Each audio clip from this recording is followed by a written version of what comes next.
Derechos Humanos con Luis Soriano Peregrina, colaboración en radio, con el tema El crimen silencioso, cuando la corrupción deja de indignarnos.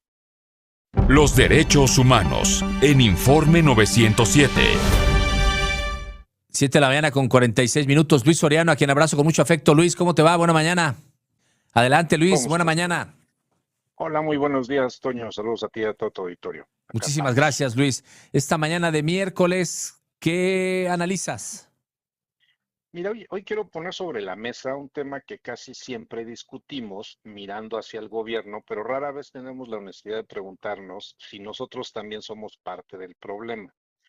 Porque cada vez que hablamos de corrupción, pensamos automáticamente en gobierno, instituciones o personas servidoras públicas, como si la ciudadanía siempre estuviera fuera de esta conversación. Pero pues quizás esa lectura está incompleta, ¿no te parece, Toño? Correcto. De acuerdo contigo. Adelante.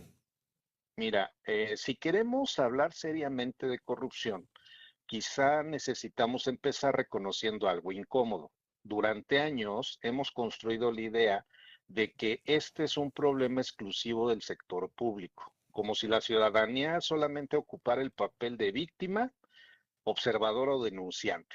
Y aunque evidentemente existe una enorme responsabilidad institucional en este fenómeno, quedarnos únicamente en esa lectura sería insuficiente, porque también hay prácticas sociales que hemos aprendido a tolerar, justificar e incluso normalizar.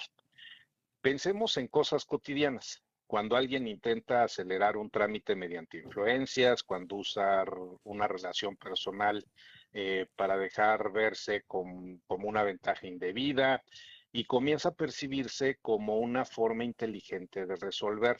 Cuando saltarse reglas comunes se justifica con frases como así funciona el sistema, o incluso cuando hacemos las cosas correctamente empieza a verse como ingenuidad.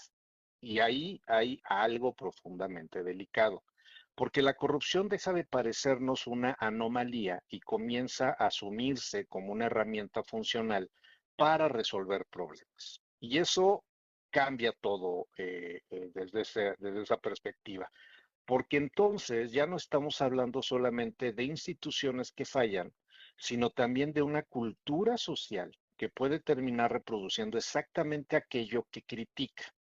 En México, la encuesta nacional de calidad e impacto gubernamental del INEGI ha mostrado consistentemente que más de 8 de cada 10 personas consideran frecuentemente los actos de corrupción en instituciones públicas. Ese dato revela un problema serio de confianza institucional, pero también obliga a una pregunta mucho más incómoda. Cuando convivimos durante tanto tiempo con esta percepción, ¿seguimos ignorándonos frente a la corrupción o simplemente aprendimos a vivir con ella? Porque quizás uno de los mayores riesgos para cualquier democracia no es solamente que existan actos visibles de corrupción, sino que la corrupción deja de parecernos extraña, deja de escandalizarnos y comienza a asumirse como parte normal del funcionamiento cotidiano entre iguales. Y ese es el verdadero crimen silencioso. Y esto importa muchísimo porque la corrupción no es solamente una discusión técnica o administrativa. La propia Oficina de las Naciones Unidas contra la Droga y el Delito ha advertido que la corrupción afecta directamente derechos contra la salud, la educación, la igualdad ante la ley, el acceso a la justicia y la participación pública. Dicho de manera más sencilla, cuando la corrupción se normaliza, no solamente se deterioran procedimientos administrativos, también se deteriora igualdad, confianza y, por supuesto, dignidad humana. Por eso, esta conversación no puede limitarse únicamente a legalidad o a sanciones. También tiene que hablarse de derechos humanos. La Comisión Nacional de Derechos Humanos ha advertido precisamente que corrupción y derechos humanos no pueden analizarse por separado, porque sus efectos recaen directamente sobre la dignidad humana. Y organizaciones como Fundar han documentado además que estos impactos golpean con mayor fuerza a quienes dependen más del correcto funcionamiento institucional. ¿Quiénes son los más afectados? Personas adultas mayores, mujeres, personas con discapacidad o sectores en condiciones de mayor vulnerabilidad.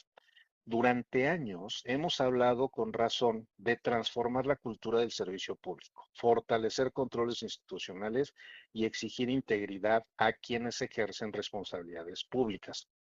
Todo eso sigue siendo indispensable. Pero si solamente cambiamos la cultura dentro de las instituciones y dejamos intacta la cultura social, que es finalmente donde se justifican atajos incompatibles con la legalidad y la igualdad, el esfuerzo siempre será incompleto. Porque no basta con exigir integridad del otro lado del escritorio, si de este lado seguimos justificando aquello que termina debilitando las mismas reglas que decimos defender. Y ahí está quizás una de las conversaciones más urgentes de nuestros tiempos. Entender que el combate a la corrupción no puede limitarse al castigo. Claro que hay que sancionar, importa, claro que hay que investigar, pero cuando un fenómeno ha comenzado a normalizarse culturalmente, el desafío también es preventivo. No solamente necesitamos cultura institucional, necesitamos cultura ciudadana. Necesitamos volver a construir una idea colectiva donde hacer lo correcto no sea ingenuidad, donde respetar reglas no sean debilidad y donde rechazar privilegios indebidos forme parte natural de nuestra convivencia democrática. Y desde la experiencia en derechos humanos, Toño, y ahora también desde esta nueva etapa académica de anticorrupción y sistemas jurídicos, me parece que esa conversación es indispensable. Porque si realmente queremos combatir la corrupción, necesitamos asumir que el desafío no es únicamente institucional o de gobierno, también es cultural y de responsabilidad ciudadana, porque sin derechos humanos, pues no va a haber combate efectivo a la corrupción y pues porque gobernar bien no consiste solamente en relacionarse cuando el daño ya ocurrió. Gobernar bien significa gobernar antes del daño. Gracias, mi Toño, ¿cómo ves? No, impresionante el análisis de esta mañana. La corrupción al interior de instituciones que trae como consecuencia que los derechos humanos estén violados o violándose constantemente, ¿no? Sí, y además la doble obligación que tiene, pues no solamente el Estado, sino también el Estado en tener que reconstruir una cultura social en donde ya normalizamos a la corrupción como algo normal, algo bueno, ¿no? Ya se Sí, vuelve algo del ciudadano astuto, el que admiran, es el que es más corrupto, y el que trata de cumplir las reglas, pues se le dice que es ingenuo. Entonces, toda esa cultura y todo ese tipo de esquemas son los que tenemos que romper para romper con la corrupción.